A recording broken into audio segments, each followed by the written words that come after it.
Well, good evening, everybody. Thank you for attending this evening, the first EPEA webinar. We're hoping to run a series of webinars now over the coming months. We have a number of themes and topics that we think we'd like to discuss more with our members, and one of these, of course, being the development of projects, the development of European funded projects, and with the upcoming call for Erasmus Plus, which is in February and March next year, depending on which part of the program we want to apply for. Of course, European project is a big part, historically, of what the European Prison Education Association has been doing. And it's really brilliant to be able to welcome you to this webinar. I'm hoping that we'll have a very interesting discussion, particularly towards the end of the webinar, and hopefully as a result of this we can develop some ideas and some partnerships, and eventually, of course, that we can develop and submit proposals and applications which will hopefully then lead to some solid concrete project work that helps us to promote those sound principles and good practice for prison education in Europe and, of course, beyond Europe. Just a couple of points to raise before we start. The webinar is being recorded. It's being recorded because there are a number of people who are unable to attend. Many people, we would like to be able to allow people to allow EPEA members to review the webinar, to view it later on.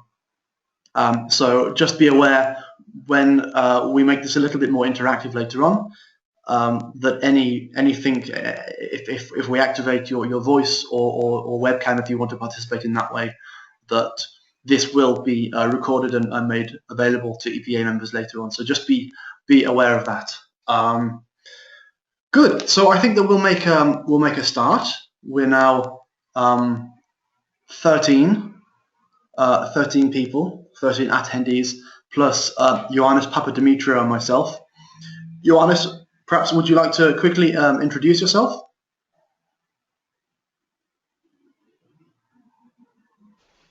Hello, everybody. I'm Ioannis from Greece. It's very good to have you here, and I will try to follow your chatting or questions or maybe resolve technical issues. So welcome everybody, and I would like to ask Paul to tell people to raise a hand so that we know that everybody can listen us and actually is into what we are saying. That's a very good point.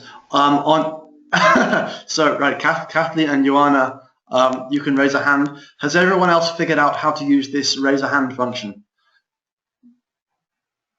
Radika, Yorios. Okay, we've got some hands being risen here, being raised.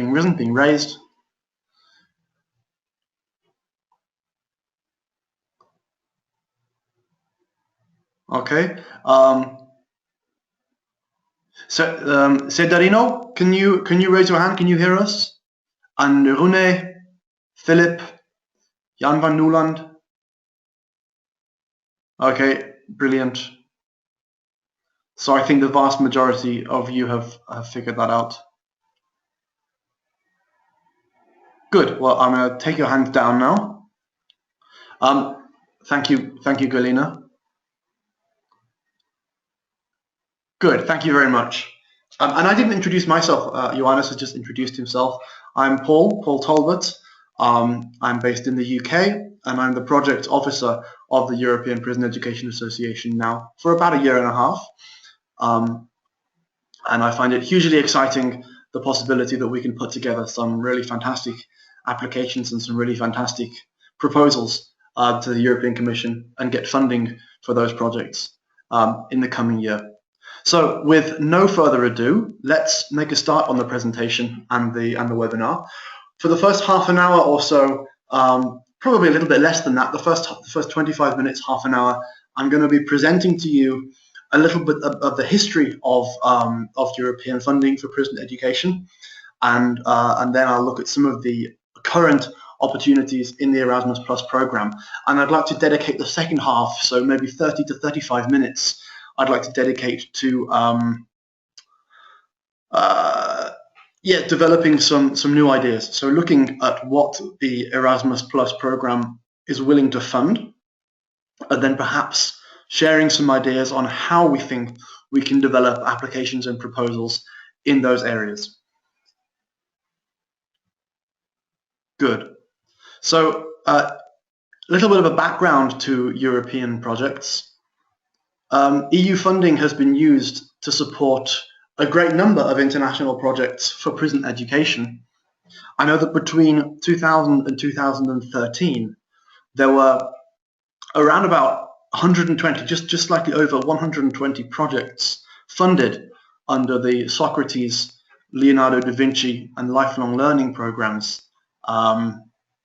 that were related to prison education, which is great. And between 2001 and 2008, there was a program called the Equal Community Initiative, and this funded, I think, 121 projects which focused on the employability of prisoners and ex-prisoners. Some of the things that these projects looked on included transition and reintegration, prison as a positive learning environment, arts and cultural creativity, extending the range of learning opportunities, adult basic education, adapting education and training to the changing needs of the labour market. Projects looked at linking vocational preparation with so-called through-the-gate programs to ensure continuity, linking vocational training in the prison with opportunities that were ready outside of the prison, and projects that looked at the soft skills for retaining and obtaining employment after release. I'm interested to know how many people have been involved in European projects before. So I'm going to put a quick poll out here, and I'd ask if you can respond to this poll, and we can have an idea of the level of experience amongst us. So I think now you should see. Have you been involved in European projects?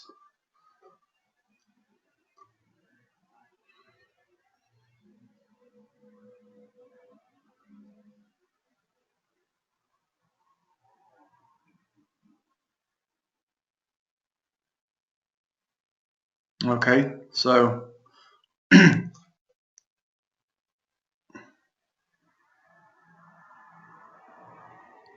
okay, so from what I can see there,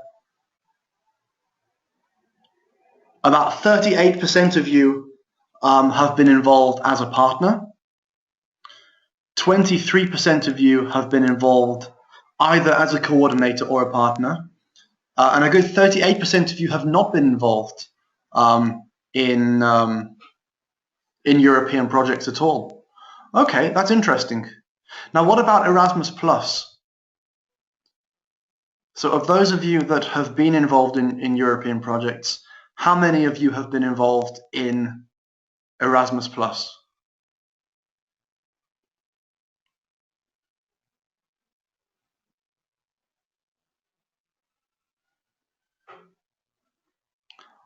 Okay, so about a third. That's interesting. Good. Let me just make a note of that. Not 38%, not a third. Erasmus Plus.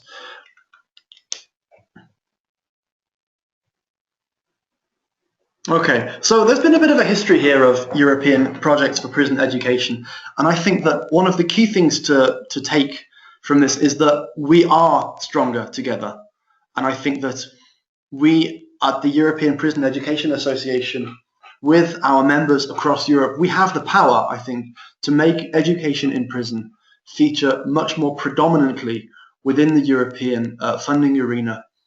And I think that we can use these projects to feed into the activities of the EPEA, the training, the research, the advocacy, the networking.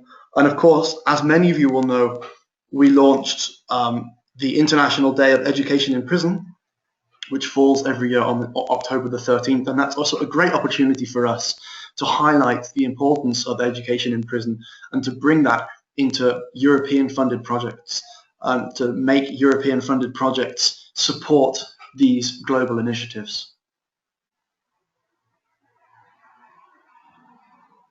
So what is Erasmus Plus?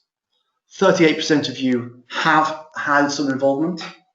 For those who don't know what Erasmus Plus is, it is the EU program in the fields of education, training, youth and sport for the period 2014 to 2020. Education, training, youth and sport can make a major contribution to help tackle socio-economic changes, the key challenges that Europe will be facing until the end of the decade, and to support the implementation of the European policy agenda for growth, jobs, equity, and social inclusion.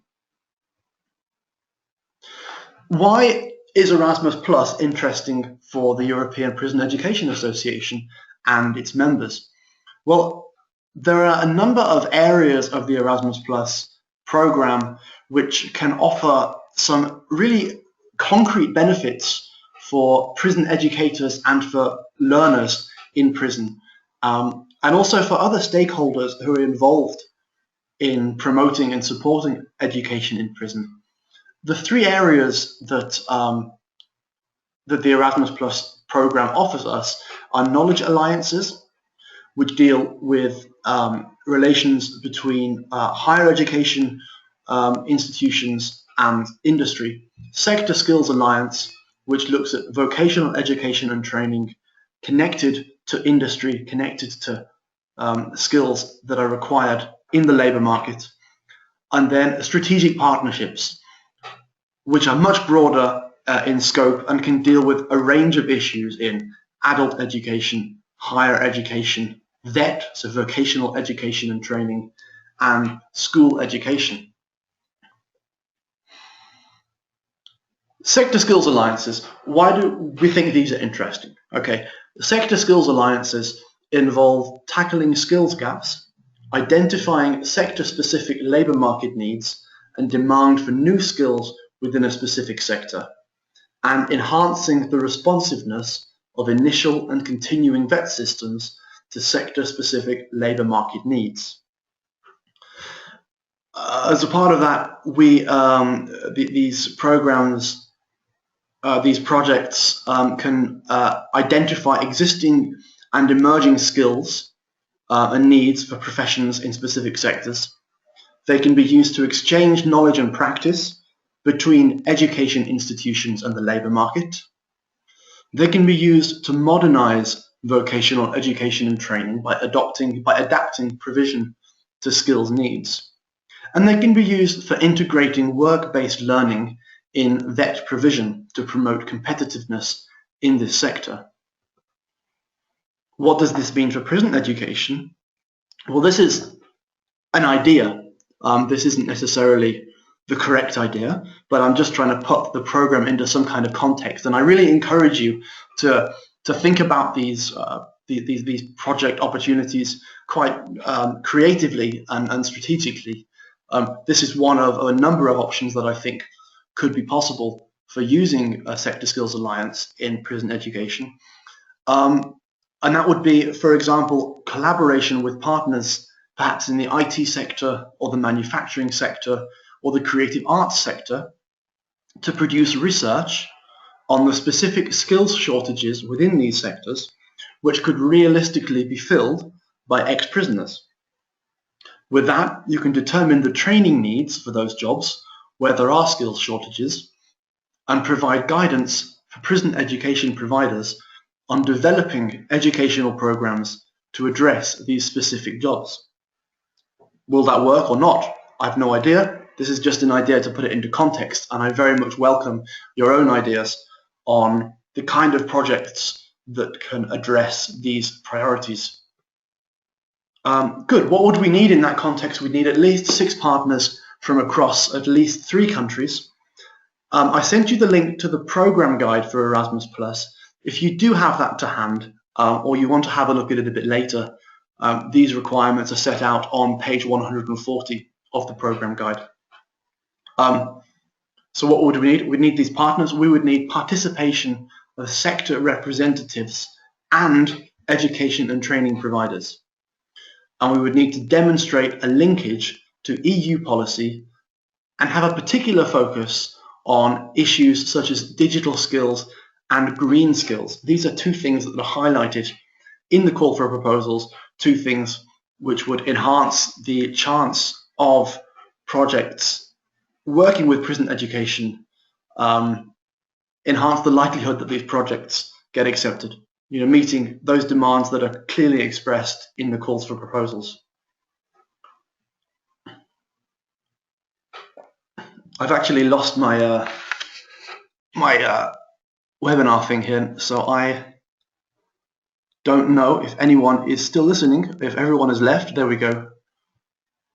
Everything was docked. I can hear you very clearly, Paul. Okay. You can't or you can?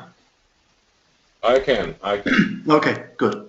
I haven't lost contact with you, so I suppose that all the attendees can hear you as well. Okay, thank you.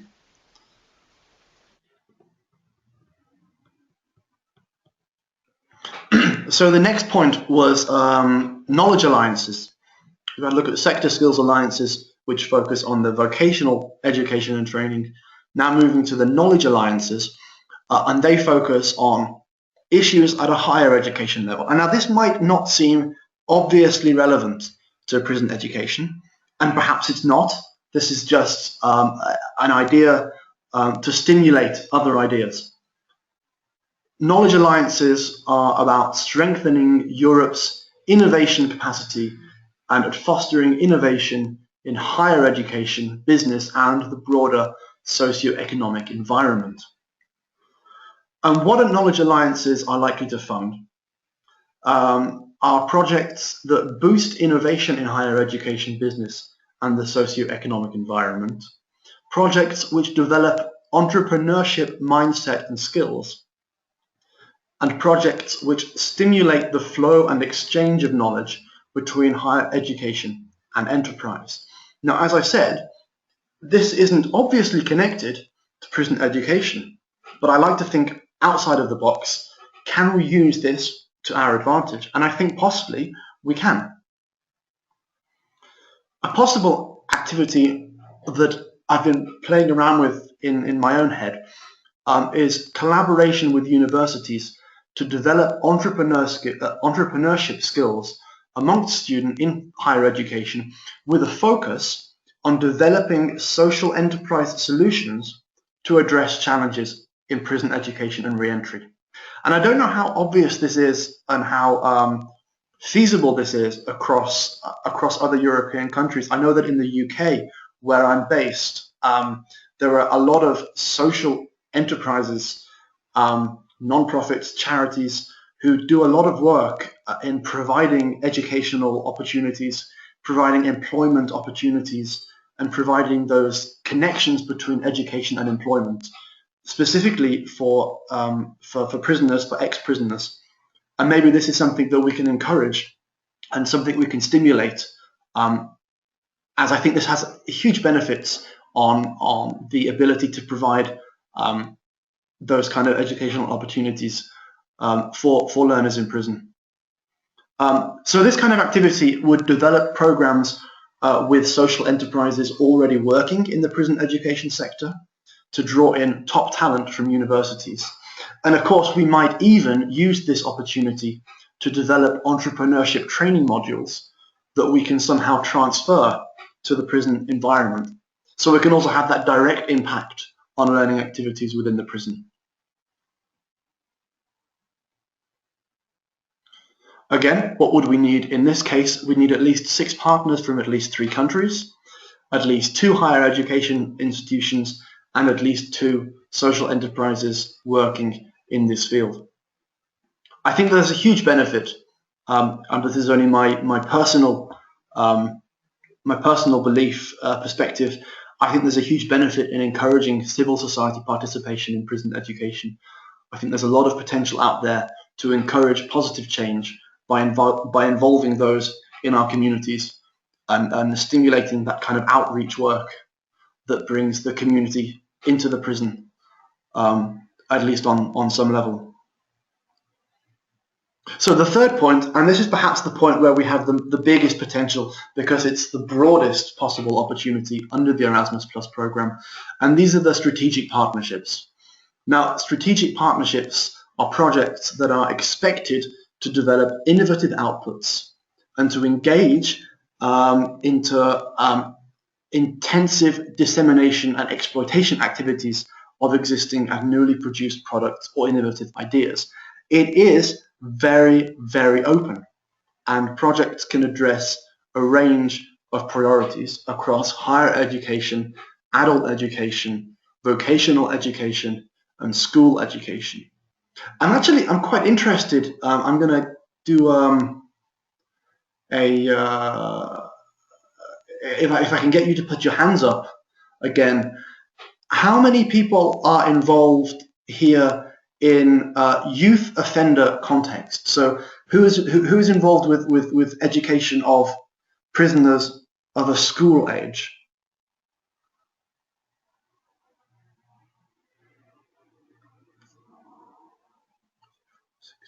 That's 7 of you. Okay, that's really good, and I think that this is perhaps something that, thank you, you can put your hands down if you want, before they start to ache. I think that adult education is something that the EPEA has focused on to a large extent in its history. I think that adult education, or when we thought of prison education, we often think of adult education. These two areas seem quite well intertwined.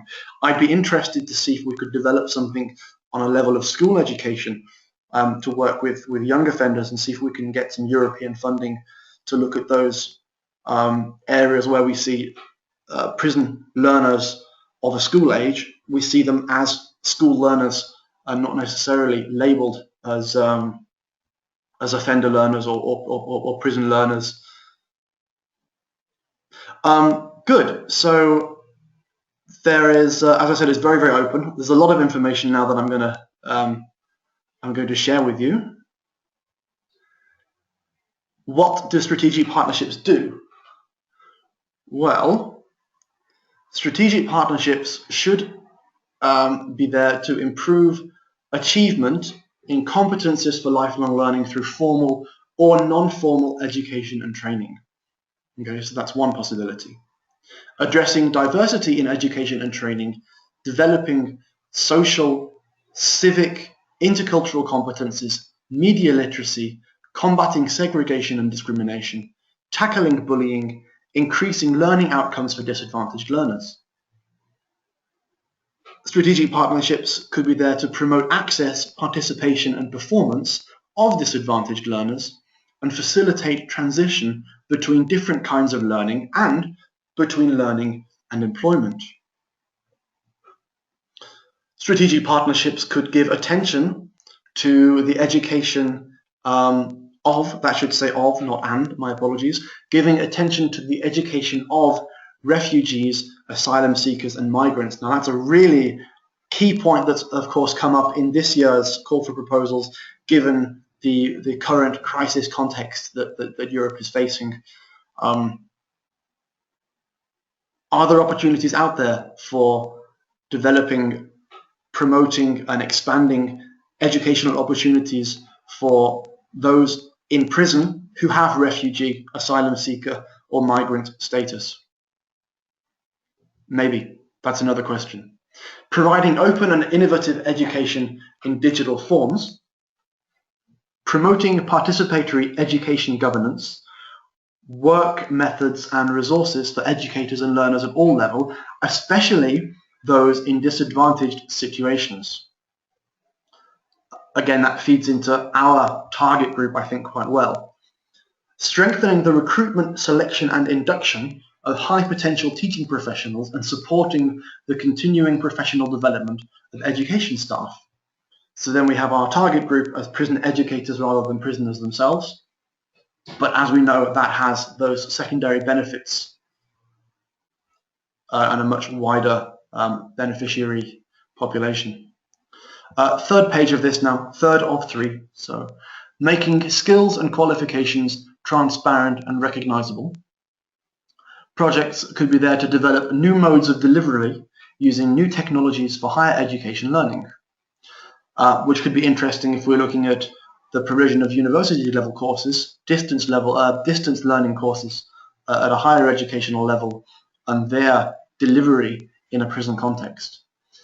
Promoting work-based learning involving social partners, companies, and educators, a little bit similar to what is being funded by the Sector Skills Alliance. Next, addressing underachievement of basic skills in maths, science, and literacy for school-age learners or for adult learners. And lastly, improving individually tailored learning pathways. And as everyone here who works or has worked in education in prison, as you all know, this idea of individually tailoring a learning pathway is key to success when working with learners in prison, but it's not always the easiest thing to do within that quite restrictive environment. So there's your information overload in terms of what these programs could offer. What I'm going to do now is share with you a few ideas. These are ideas that we have been throwing around amongst the steering committee. A possible idea could be a leadership development program for prison educators with the goal of helping prison educators to become effective leaders and change managers in prison education. So going beyond learning or attending a training for using a specific tool or teaching a specific subject, but to cover those rather transversal competences, dealing with bullying, dealing with segregation and discrimination, implementing distance learning and e-learning solutions, things that can help prison educators function in those very senior change management roles. Secondly, this was an idea that was suggested to us by a member in Norway. Rightly so, they had criticized the fact that we have these 120, these 240 if we include the Equal Initiative, number of projects that have been funded, and the results of these projects have never really been mainstreamed. They're existing somewhere in the cosmos, but this is just sort of potential that's floating around everywhere that we could try and tap into and try and bring together in one place. So we thought about something like a European prison education catalogue of best practice.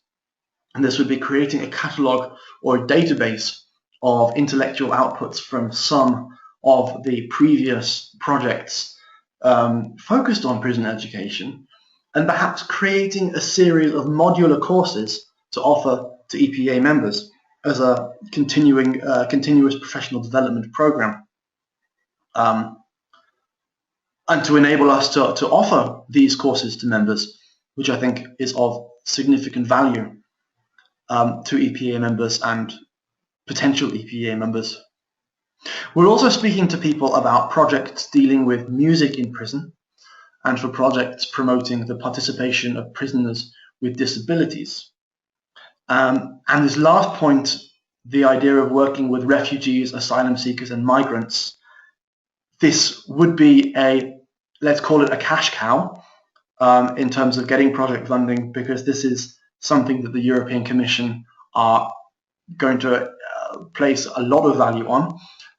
I'm interested, and I know that the steering committee are interested in understanding the possibilities of running something on an educational level which had this as a particular target group in prisons.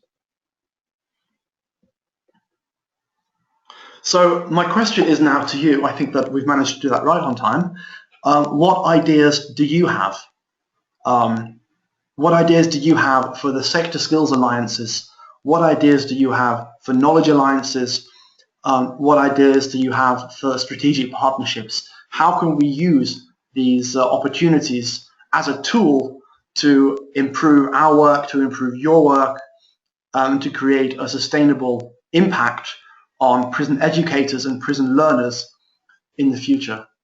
So I'm going to hand the floor over to you.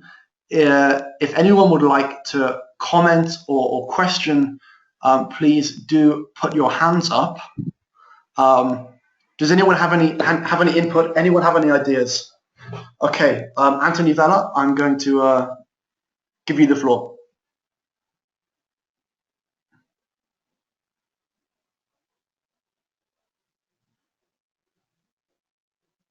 Tony?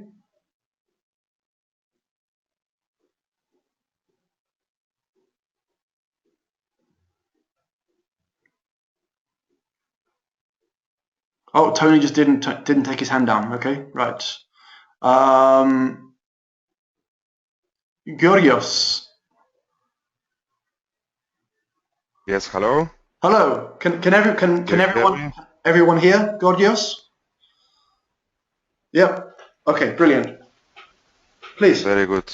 My name is Yorgos Yorgakis. I'm the managing director of Euro Success Consulting in Cyprus, one of the Cypriot members of EPEA. First of all, I would like to say that I'm very happy in participating in this webinar, and I would like to congratulate EPEA for this initiative. I wish we will have more opportunities in the future to interact all together. Thank you, Paul, for the informative presentation and introduction. We have an extended experience with prison education with various members of EPEA with whom we collaborated and where we are collaborating in various projects for prison education. In regards to the ideas, there are so many ideas as regards the Cypriot sector and the needs and gaps of our prison system, with which I'm sure we can solve them out if we are going to bring the EPEA network together, so we can find the proper partners in order to form the alliances. As a matter of fact, I was having a meeting with the prison management last week, and one of their huge problems they have these days are the various ethnicities that the prison in Cyprus has.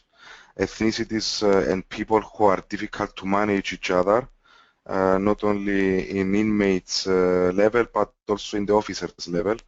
So a project aiming this direction, in order to interfere with the different cultures, mutual understanding, maybe education and knowledge of the culture of one each other, as well as of the officers, how to be able to handle different cultures and countries and ethnicities. This would be interesting for Cyprus for sure, and it would have the full support of the prison department. If I may add, another one is the high levels of recidivism we have in Cyprus. Therefore, all the tools and the mechanisms which have been tried out till today are not so effective, I could say. Therefore, we could develop some tools and innovative ideas on how to measure the needs of the inmates throughout their stay in the prison, to develop and work on those needs and continuously assess their successful participation in the seminars or in other sessions they should have within the prison, and obtaining them with practical tools and supportive materials so as to be more confident when they are out there after their release. Because in most of circumstances, those support is not efficient, and it's only enough for the first few months. Therefore, as you all very well know, after a few months, most of them are keep coming back, which is unpleasant, and we have to find ways to stop this. Thank you. These are just some ideas, but there are much more which we can develop together. I think there are lots of possible opportunities. Thank you very much, Georgios. I think that if I reflect on what Georgios is saying there, I think that you have two ideas. One of them is looking at cultural or intercultural education in prison, which again is a point that has been addressed in a number of cases on previous projects in previous programs, and could again be something that Erasmus Plus might want to look at. Possibly also the justice program. So this is the Erasmus Plus is education. I think possibly the justice program might offer some opportunities to get involved in projects that work with the education and training of prison staff, particularly prison guards, on issues surrounding cultural understanding. The second one, I think that you're looking at projects to develop tools to measure educational needs. I think that has a lot of potential, and I'd be interested to hear from other people, perhaps later on what their perspectives or what their suggestions would be for addressing this topic of assessing needs. Again, this really helps to ensure the individually tailored learning pathway, which is something that is very key to Erasmus Plus, and so something that I think they would look very highly on. Good, thank you. Brock McLellan, I apologize. I'm going to unmute you. Brock, are you there? Hello. Yes, I am. Can you hear me? Yes, perfectly. Thank you. Okay, good. I just wanted to, I am from Norway, despite my Scottish and Canadian name.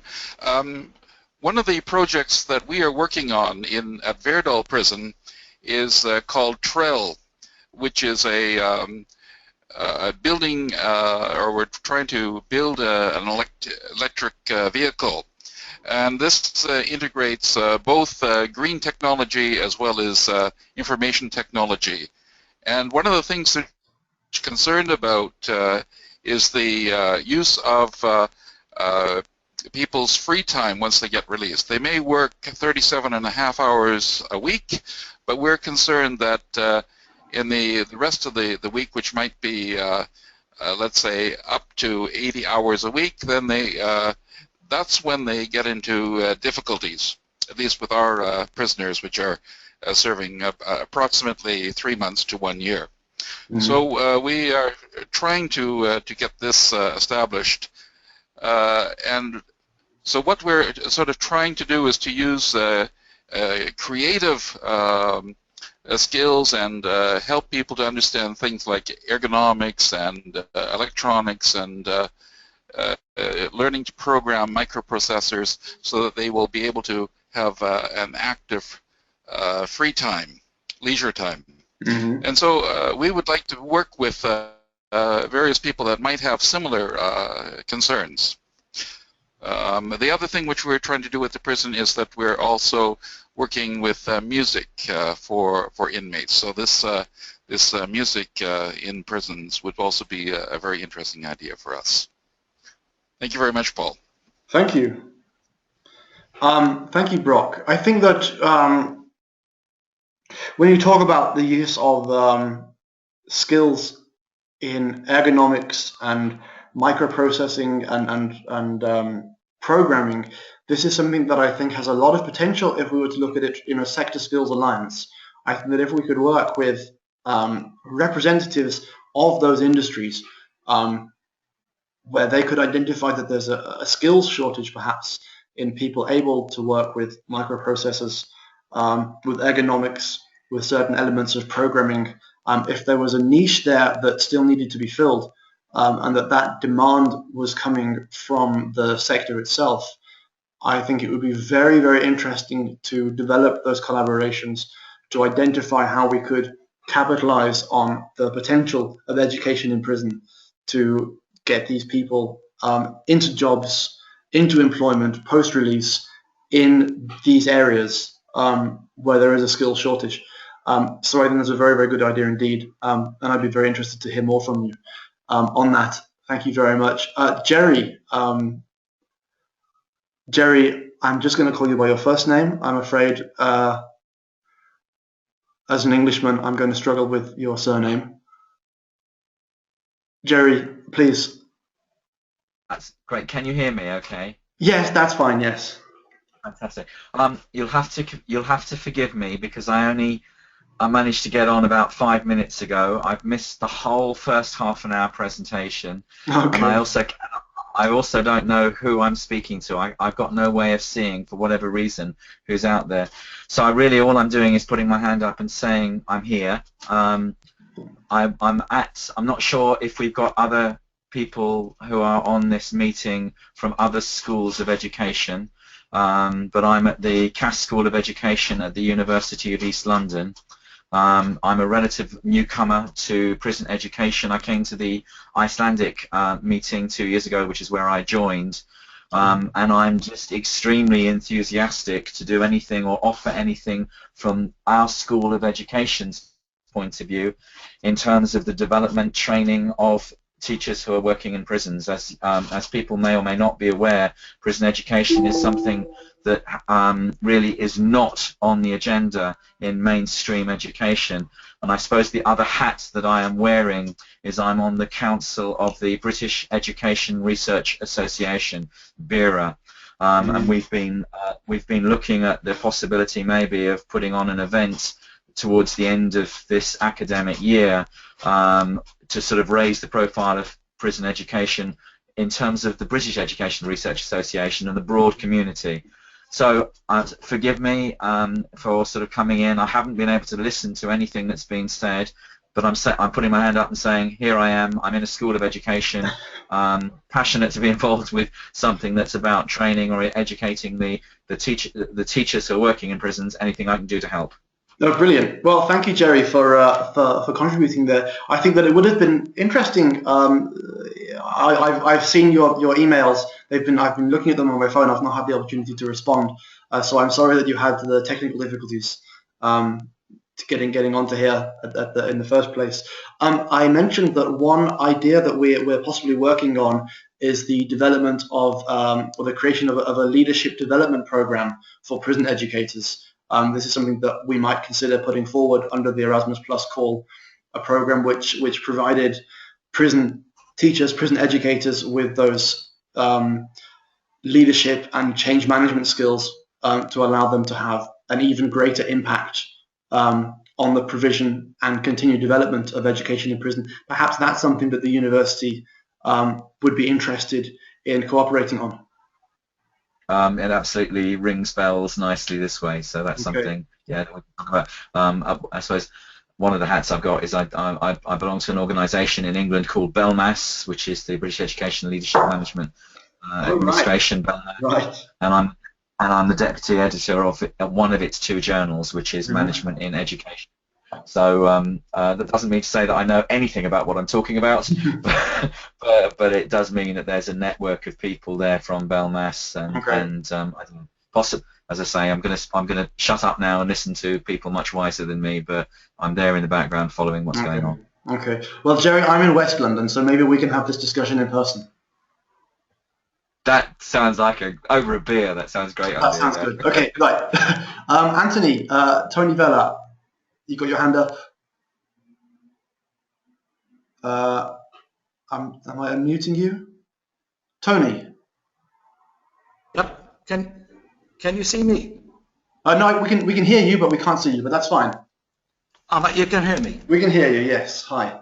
Okay, fine. Can I ask a couple of questions? there is recently, in the last few years, there's been a lot of emphasis on digital skills, right? Which is okay. But we seem to keep forgetting that in many European countries, and in quite a number of EU countries, there is no internet in prisons. It is still not allowed. And we are developing, I've been involved in many projects, right? And we developed all sorts of things to go on websites, and we developed websites and what have you. And the prisoners are supposed to go onto the website and do this and do the other. However, in all the hundreds of prisons in Europe where there is no access to internet, because the authorities haven't yet been converted to that kind of idea, these projects cannot be put into practice. So I, for one, have been involved in projects that have developed websites for all sorts of educational purposes, okay, and for tutoring, but they cannot be implemented. So that's one thing. So yeah, let's go on developing digital skills, but we always have to have an alternative for those countries, prisons, that do not allow yet. The second one is, you were talking about universities and educational institutions and social institutions. Do I understand that when you were talking exclusively about educational institutions and social institutions, you were including NGOs? Yes, of course, yes. Under social, okay, because it didn't come, you never used the expression NGOs, so okay. I thought I'd better bring it up myself. I think the issue in the priorities, it talks about entrepreneurship and developing entrepreneurship, and I think that if an NGO can be entrepreneurial, I use the term social enterprise because of the term enterprise being there inherent in its title. But if an NGO, if we can encourage higher education students to provide entrepreneurial and entrepreneurship thinking at an NGO level that has an impact on education in prisons, developing models of business, models of social enterprise that have that positive impact, then I think it would be something very interesting to have a look at. One last point. Today you dealt with all the possibilities and what the Erasmus Plus offers and promotes, which is fine. And I think this was very, very educational. Okay. The only thing that is missing, but it might be included in another meeting of this kind, is this is for all those people, and you've got quite a number in front of you, sort of in a way, who have never been involved in projects. So what is missing is some kind of instruction, some kind of information about the funding of projects. People are not going to join any project. They're not going to dive into anything new without the most basic information, and that is funding. That's very true. Who pays very good for what? Yes. I mean, we've been involved in 21 projects so far since 2002. So we're experts when it comes to funding. But for the new ones, they might not even know who pays when they travel. Yes. But that's a very good point. One last point, because I've been talking too much. What used to be called learning partnerships, right? And now it goes under a different name, but it's exactly the same thing. And also, apart from the learning partnerships, the in-service courses. I don't know what you remember, the in-service courses, right? They're still on under a different name. Mobilities, I think they call them now, but they're still on. However, if you look at the list of subsistences that are given, according to the countries, all the countries are grouped in four packs of countries, okay? The subsistence is, for example, for Malta, anybody comes here, is between 60 and 120. The problem is, you never know what the people are going to be given by their national agency. And if somebody is given 60 euros to come to Malta for a week, 60 per day it is, they'll have to live under tents provided by the scouts.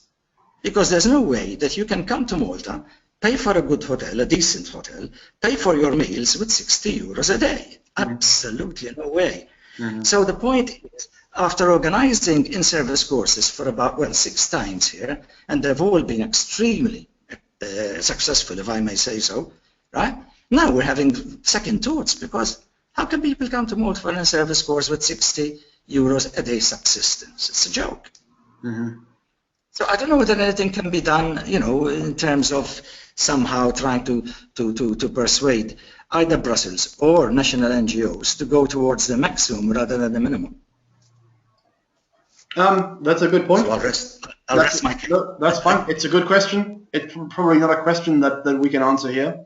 It's an issue to do with the decisions, the funding decisions that happen on a central and a national level. I think the one thing I'll say when it comes to deciding on the funding, it's no longer on these mobility actions. It's no longer the individual that's being funded, but it's the sending organization. So it's their employer is being funded to send them on a training course. And these mobility grants are being considered as supporting the training of these individuals. And there's an implicit, I suppose there's an implicit expectation there that the organizations who want to run these, who want to send their staff on training to increase their competences in line with their European development plans, that they will have the ability to provide that kind of co-financing to make it something that they're strategically they have a strategic interest in. That's my personal opinion, but this is not anything that is a formal statement from the European Commission. But thank you. Thanks. Does anybody else have any questions or suggestions or ideas or responses? Okay, we have Rodika and we have Ervind. Rodika, I'm gonna give you the floor, and we have Galina as well. So Rodika, Ervind, and Galina, you're the next in line. Rodika, please. Okay. Hi. Thank you to invite me to this very nice and interesting webinar. My name is Rodika Pana. Half from your guests, they know me because they are my partners in other projects. It's very interesting what you try to do now, and it's very useful for all of us. We are working in the prison system since 2005. We develop projects related to education in penitentiary for inmates and for educators. We develop now a lot of new projects, but we have some ideas about to bring agriculture sector inside in the prison. That means to give to the prisoners and also to the staff some skills to develop small entrepreneurship activities to agriculture sector. And one of the example can be working with bees. This is only one short example.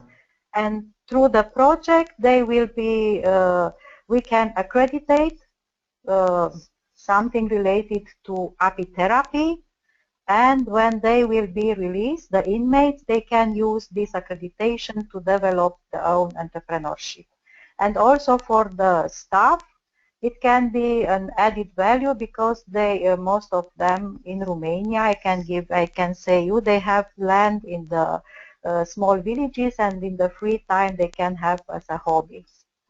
This is only one example about how we can bring agriculture sector inside in the penitentiary as educational activity. Then we will develop some programs for educators. The social workers, they are working outside in the real life, and they want to go to work inside in the prison system. What skills they need, what they have to learn, how they have to, how habit they need to have when they will go inside in the prison. And also we will develop a project related to inmates and educators, put them to work together through dialogue activities. We are dialogue experts, and we have this expertise to provide dialogue sessions and dialogue training. And we make this experiment in Timișoara Penitentiary, and it was very, very successful because we put together guards and inmates to have a dialogue session and to split some problems they have. We have more ideas, but this is what I want to share with you. And I want to ask you, Paul, how we will go further with this, because we have the idea. We can send out some layouts, and we will need some partners. We will need how we will go further with this. Okay. Well, first of all, Radika, thank you very much for your comments there. I think that bringing in the agricultural sector to develop entrepreneurial skills, I particularly like your idea of working with bees. I think that sounds fascinating. I think that there's a lot of potential there again within a sector skills alliance to involve the agricultural sector in identifying a skills shortage. I'd be interested to see what the potential of that is in other countries, and it's definitely something that we should consider talking about more. And I like the idea of inmates and educators working together. One of the points raised in the Erasmus Plus program guide is the promotion of an inclusive governance of education. So having learners play a greater role in the governance of the education that they receive. So I think, again, there's a lot of potential there, a lot of opportunity. As to your third point, I can say that the EPEA will now, from next year, be involved in submitting applications and will be part of proposals.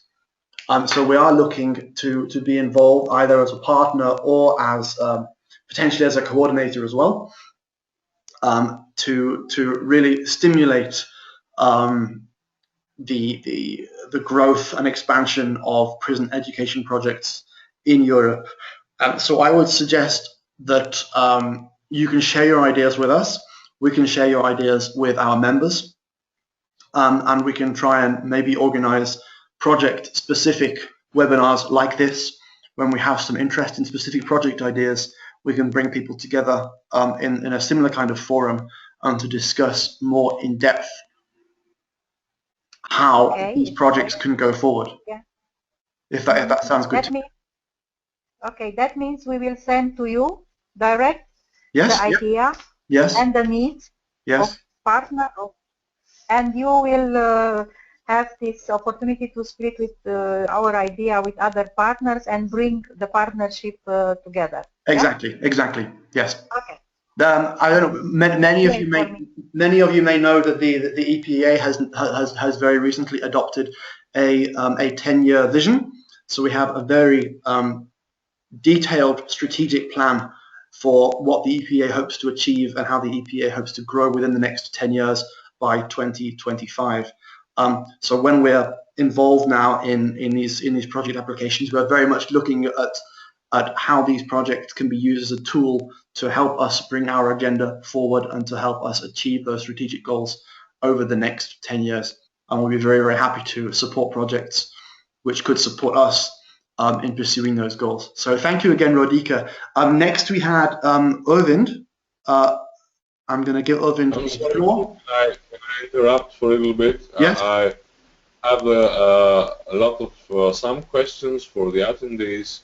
Okay. I am trying to resolve technical issues with Jerry. I hope he's okay. And it seems that the attendees cannot see who is actually participating. Mm-hmm. And also Rune asked how many are we attending and from which countries. So maybe there's a good chance for you to just make sure that everybody can speak a little bit, just presenting, telling his name and his country and maybe his work, and then we can go on. Thank you. Okay. If you want to, I'm not going to force anybody. We're 20 people. We're 20 people in total. Those of you who would like to introduce themselves, so those of you who have not spoken so far, if you would like to introduce yourselves, please put your hand up and I will open the floor to you.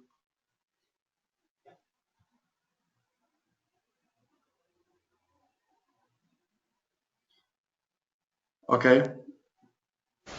Kathleen? Yes, good evening. I'm Kathleen van de Vever. I'm working for the Belgium justice system. Today I represent the Director General, Mr. Hans Meuris, but in the future I will be his partner to develop or to support more the programs of EPEA and also the other organizations.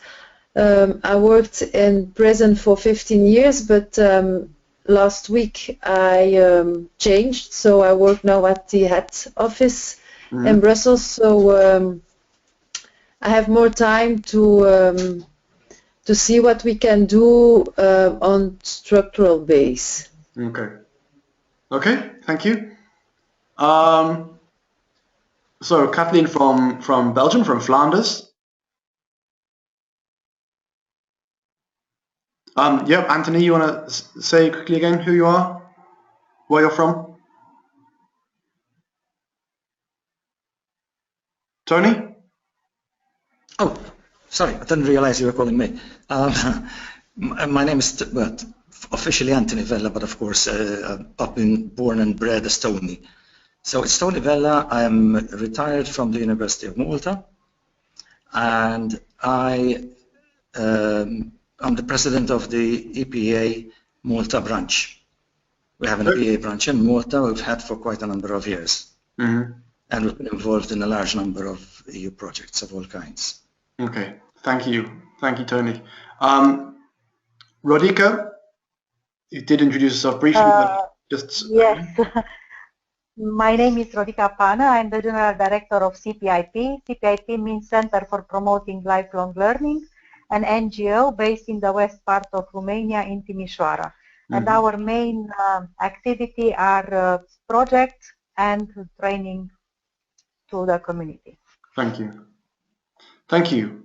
Anyone else who would like to introduce themselves who hasn't already done so? Galina. Yeah.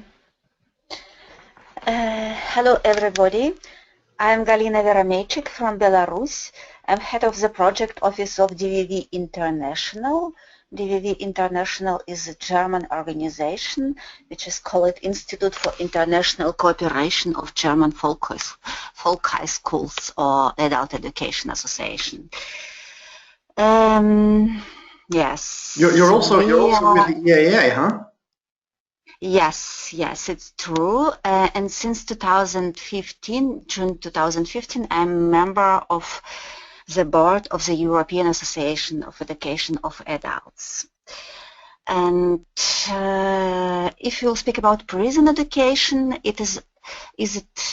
prison education is only one direction of our activity here in Belarus, but not only in Belarus. And from this point of view, for me personally, and I think for DVV International, we can find a lot of interesting things from very simple one, like how to share experience, how to organize education for inmates, about quite interesting things like agriculture, like how to develop social enterprises. It's one thing, how to work with inmates, how to learn more about needs, and of course it is always interesting how can we support prison staff and staff members and educators who is dealing with inmates. And I think for Belarus especially it could be interesting to speak about digitalization, because it's quite new thing. We just started in October.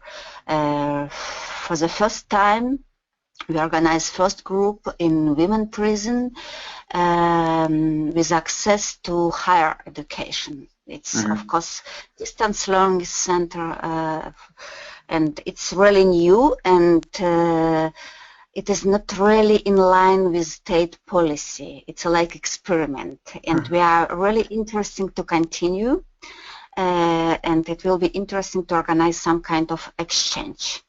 And maybe last point, what could be interesting, last week we have had a meeting with other Belarusian, first of all, organization, civil society organization, and we agreed to create a network, civil society network, which is going to support different kind of project for prisoners and ex-prisoners. And I think it could be also very important to share experience in this field, how civil society organization can support together prison education and different kind of social services and support for inmates. Yes, definitely. And I can say that I was representing the EPEA at the kickoff meeting in Belarus of Galina's fantastic project, and I had the honor and the pleasure of learning about the project in Belarus and seeing the involvement of civil society. I witnessed a huge interest in civil society in participating in the provision of education in prison, and that project in particular is something that has inspired me very much so to continue to expand and enhance the role of civil society in the work that the EPEA does. So thank you very much again, Galina. We had another question from Erwind and then Philip. Erwind, please. Yeah, do you hear me? Yep. Okay, hello everybody. My name is Øyvind Lunde. I'm at Ullersmo prison in Norway. We're a department of an ordinary upper secondary school outside of the prison, but we are a total of 16 persons educating inside the prison. One of our problems is that we have a lot of foreign prisoners, foreign inmates, and we would like to give them documentation of their vocational training, which can be valid in their home country. We have looked into this for some time and we haven't quite found a solution to this. So a project that would be able to try to standardize some of the vocational training certificates in Europe, and also trying to find out what courses could be most valuable for inmates from different countries when it comes to vocational training. That's very interesting, Erwind. I think that feeds very much into the idea of the sector skills alliances, to identify across Europe some of these sector skills alliances. You need to have coverage, I think, in at least 12 countries, so they're quite expansive, to identify what those needs are in their home countries, and to establish perhaps what kind of training can be offered to support them in finding work that doesn't necessarily meet the labour market requirements in Norway, but the labour market requirements in their own countries. I think that's something with a huge potential. I'd be very interested to talk to you further about that. The issue of documentation of vocational training, the European Commission does have this system called ECVET, and it's supposed to be a way of standardizing the recognition of vocational qualifications. that's one thing that they're trying to promote through the Erasmus Plus program, to encourage projects to use this EPEA system. But also there's the NARIC system, which is for higher education and school education. For higher education, I think that it allows certain qualifications to be from one country to be sort of converted and shown what their equivalent is in another country.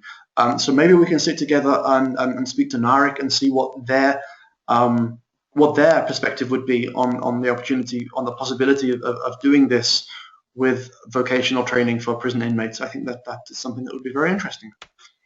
Let's be in touch. Let's keep in touch on that, Robin. Thank you very much. Sure.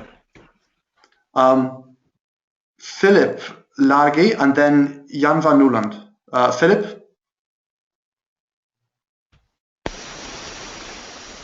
I'm trying to get unmuted. Am I unmuted? You're unmuted. I've just unmuted you. Lovely. Thank you very much. Yeah, I'm Philip Larriggy from Release Prison Partnership in Dublin, Ireland, working in the Irish prison system. We're not involved really with the education system at all within prisons, and that's why I'm interested in this webinar. I guess Release Prison Partnership works socially and civically and spiritually, and like a lot of other organizations that work in prisons after school hours, Samaritans, Alcoholics Anonymous, Narcotics Anonymous, etc., all are bringing large chunks of skill, education, support into prisons outside of school hours. And what shames me is that there's very little or any coordination between the two services. Mm-hmm. So in one sense you have a statutory education service, maybe coming from the city educational service, and on the other you have a range of volunteer organizations who rarely cross paths, you know. Today I managed to bump into a music teacher. We got chatting. We ended up working on a collaboration for a Christmas Carol service. Wonderful, you know. And it's just I'm concerned that this isn't happening. Perhaps it's happening in other prisons, in other countries. It's certainly not happening here. We work largely to prepare people for the outside. We run a program called Caring for Ex-Offenders, which means that as prisoners leave the institution, they're met at the gate and walked through the obstacle course of getting accommodation, social insurance, banking, passports, driving licenses, whatever, and protecting them during the vulnerable months post-release, so that they get an opportunity perhaps for education on the outside, skills training, voluntary work, whatever. As an earlier speaker said, there's another 80 hours in the week. Well, we've a full, 24 hours a day sometimes with guys with absolutely nothing to do. So we're trying to build all these networks of partnerships together so that we can have a single view of any one guy or woman leaving prison and pull the various services around to support them. It's a mouthful, it's a lot of stuff, but there you go. No, I think that's really relevant, and what you say. This connection between organizations and volunteers who do that work, who are perhaps working with the prisoner or working with the ex-prisoner, and then enhancing that connection between the more statutory services. You said that perhaps there's a better connection possibly in other countries. You say in Ireland that connection is not very strong. Maybe I can ask amongst the people present here, does anyone have any positive experience of this connection between education on the outside, education and the provision of services on the inside, if I've kind of summarized, I think, what Philip was saying? Nope. So it looks like there's a lot of scope for improvement there, Philip. It looks like a project with huge potential. Yeah, so funding for a project like that could go a long way. Yeah, I think so. Yeah. Okay, good. Well, maybe you can write me a short concept of what the problem is and send that to me, and we can maybe take that further. Happy to do that, Paul. Thank you. That'll be brilliant. Thank you. Well done on the seminar. Oh, thank you very much. Thanks for coming. We have Jan van Nuland there.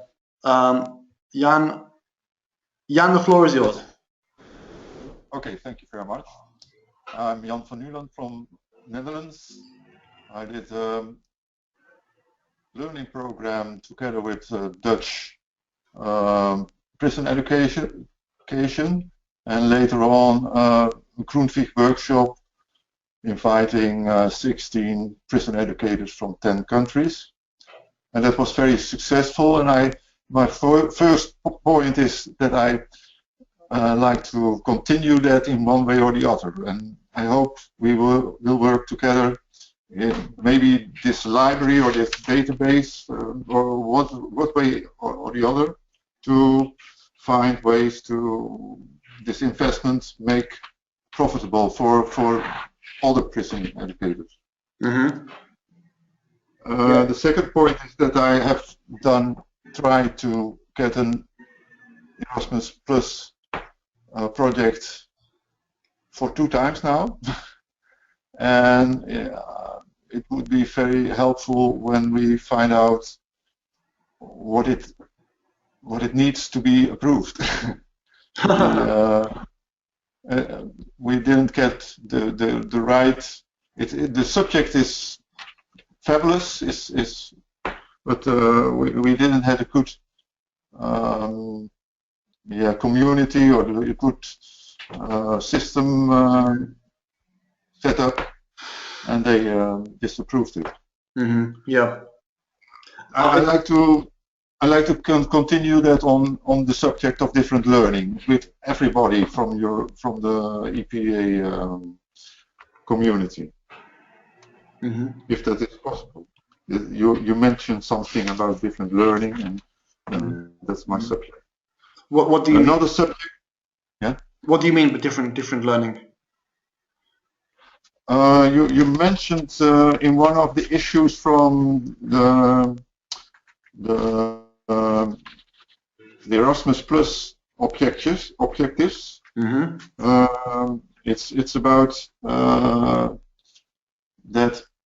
I think more than 50% of prison people have not the right education because they dropped out, because they have a different cognitive style. And that's my subject. And okay. I think there is some profit to be won by adapting educational and training and educate teachers in doing it a little bit different. Okay. Yep. The issue of education for prison educators, either through providing training or leadership development, is something that's very very key to the Erasmus Plus program and something with a lot of potential. Yes, I think too. And the third point I want to raise is that in my house I have a person who is maybe interested in knowledge alliances to work on together with prison education. So higher education together with Dutch university involved in creating something. Some of the issues called in the in the knowledge alliances. Okay. That's one of my points. Okay. Well, again, and I say this to everyone. We'll have to stop soon, I think, because I don't want to keep you up any later than we need to. Thank you very much, Jan, for your comments and your feedback and your contributions there. It's very, very important. The EPEA, we are looking to be more involved, as I said, in these projects, not just for our own gain. Of course, it's important for us strategically to be involved in projects now because it increases our influence and our capacity to do the advocacy and the training work that we know is so important to our members and is so important to the delivery of education in prison. on a European level, and of course beyond the EU. But we want to support our members in helping them develop proposals that have got a strong chance of A, being selected and B, having that long-term impact. So if you do have any ideas that you would like to share with us, or you would like any support in terms of procedures or processes for developing and putting applications together, if you'd like more information, as Anthony said, we haven't had the time at all to talk about the finances of these Erasmus Plus projects. The projects are financeable. The management is financeable to a certain extent. The development of intellectual outputs, the development of training courses, the development of resources, the development of research.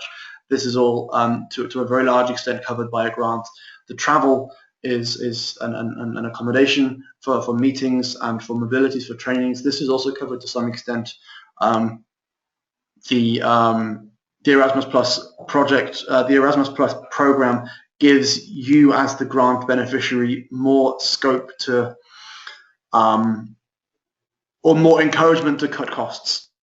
So you would lose out if you were flying first class or taking first class train tickets. But if you were staying in a scout's tent, as Anthony, as Tony suggested there, you would probably come out with a bit of a cash surplus. Let's talk about that another time. If you have any questions regarding funding, it is in the program guide. I did send you the link to the program guide with your registration to this webinar. If you have any ideas, if you have any proposals, do send them to me, projects@epea.org. If we can be of any further help, any further assistance, it would be absolutely fantastic to hear from you. When we have some more concrete ideas, when we have developed some preliminary partnerships, I would like to run these webinars again with smaller communities, with smaller groups, to discuss the intricacies of the individual projects in more depth. Until then, I'd like to say thank you very much for attending, and I wish you all a very good rest of the evening, however late it may be in your different time zones. So thank you very much, and goodbye.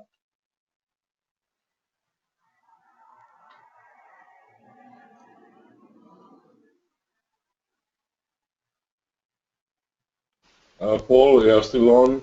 Yes. Yes, I have a question from Simonetta Corella. I'm sorry. Yeah, she would like to speak. Maybe you have a little more time so that you can speak with her. Okay. If you can unmute Simonetta. Yes. Yes. Okay. I am here. Yes. Mm-hmm. I'd like to ask about classes, schools. Have you any projects? For what? How do you mean? Any projects for us as a teachers? We don't have any projects running at the moment, but then there would be definitely the scope to put an application together if you had a concept or an idea of what you would like to do. I'd like to share some ideas with other teachers in prison all over Europe, because it's important to share the problems and also the ideas that we can have together. Mm-hmm. Mm-hmm. And I'd like, yes. I think all projects that we are involved in, or all projects that we will be involved in, have to a large extent, an element of best practice sharing. To a large extent, it's bringing people together to discuss their issues, to discuss their problems. The EPEA as an organization is focus everything that we do. We try to integrate a networking aspect to that. It's important that we use our activities to bring members together, to share their problems and to share their ideas, and that's something that we support at every level of what we do. It would be difficult to get a project to say, well, I'd like a project in order to learn what other prison teachers are doing, because that doesn't have a fixed, a particular goal or a focus, and that could be quite dangerous. But if you had an idea of a particular problem, or a particular set of very specific problems that you thought you would like to address, we may be able to put something together that would enable that networking and that best practice sharing to take place. Yeah. I think that we in the prison where I teach in Genoa in Italy, we have lots of problems dealing with the officials because they do not promote any kind of education, but they prevent us teachers to sometimes to do our classes inside because they don't believe in our teaching. So they think that this is a waste of time, and sometimes we are I mean, impotent, I could say, about this problem with the officials of the prison. Okay, yeah. Definitely, and I think that if we were to do something in the direction of a leadership development program, I don't know whether you came in a little bit later, but the idea of a leadership development program for prison teachers, and it could be very possible that an aspect of that could be trying to engage, developing those skills and competences to engage other staff in the prison, to try and encourage the more wide level support. I don't have an answer for that at the moment, but I think that it's an idea with a lot of potential, a lot of scope, and I think something that everyone is facing. I think everyone who works in prison education is facing this issue of garnering that support from other members of staff. So, and then sometimes the teachers are not very well, admired for their work, and they think it is a waste of time because they don't trust the prisoners as human people. In my opinion, the students I have to face every day are persons. They are not prisoners. And so I stay with them as a person, not as in front of a prisoner. I don't want to know anything about what they did in the past or why they are here, but I go there only to teach them and to try to understand more deeply. But I'm not a psychologist, I am an English teacher. So I think that the role of the people in prisons must be separate. It's very difficult to have one single, one single work for everyone, because everyone has a specific role inside the prison. Psychologists must do psychologists, teachers must be teachers. What do you think? Yeah, exactly. Yes, exactly. Well, I can see there are a few people leaving now. So what I'll say is, if we say we'll finish the webinar now, we'll finish the official webinar content. If anyone wants to stay for another 5 or 10 minutes to have a more of a discussion, then you're more than welcome to stay, and I'll stay here another 5 to 10 minutes. But for those of you who don't, for those of you who are looking at your watches and your families are wondering where you are, please don't feel obliged to stay any longer. Okay. So thank you very much.